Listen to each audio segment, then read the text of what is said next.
BRS के कारगुजार सदर तारक रामाराव ने वज़ीर-ए-आज़म नरेंद्र मोदी और चीफ मिनिस्टर रेवंत रेड्डी पर शदीद तनकीद करते हुए कहा कि ये दोनों मिलकर तेलंगाना की आवाज़ को दबाने की साजिश कर रहे हैं और दोनों का मकसद तेलंगाना से बीआरएस को ख़त्म करने का है, लेकिन ये दोनों कभी भी अपने मंसूबे में कामयाब नहीं होंगे। सिलसिला में किसानों के एक एहतजाजी प्रोग्राम से खिताब करते हुए केटीआर ने कहा कि तेलंगाना के साथ होने वाली किसी किस्म की नाइंसाफ़ी को बीआरएस बर्दाश्त नहीं करेगी।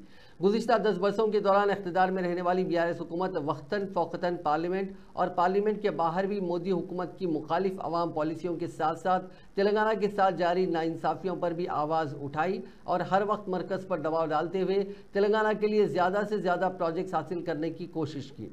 उन्होंने कहा कि मरकज़ और रियासती हुकूमत किसानों बिलखुसूस ज़राअत के शोबे को नज़रअंदाज कर रही है। किसानों की तरफ से बीआरएस पार्टी हर वक्त लड़ती रहेगी। ఇల్లొచ్చి కూర్చున్నారు. ఏం జరిగింది తర్వాత ఏం జరిగింది అంటే మనం మొత్తం గోదావరి బేసిన్లో ఉంటాం. మన ప్రాంతం మన సిరిసిల్ల గాని కరీంనగర్ గాని మొత్తం గోదావరి బేసిన్లో ఉంటది. మీ అందరికి మొన్న చెప్పిన మళ్ళీ చెప్తున్నా, మన రాష్ట్రం ఎట్లుంటదంటే భౌగోళికంగా చూస్తే ఇట్లా గుడిసె లెక్క ఉంటది. మన రాష్ట్రము ఇట్లా గుడిసె లెక్క ఉంటది.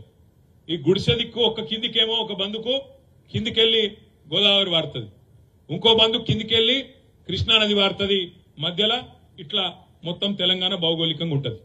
అయితే ఒక బందుకెళ్ళి ఏదైతే గోదావరి వారుతుందో 80 మీటర్లు 90 మీటర్ల కాడికి గోదావరి వారుతుంది.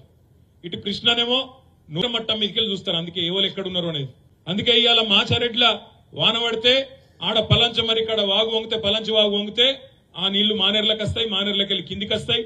అటు కుడెల్లి వంగినా దుబ్బాక దిక్కు ఆడికెళ్ళి కూడా నీళ్లు మానేర్లకే వస్తాయి.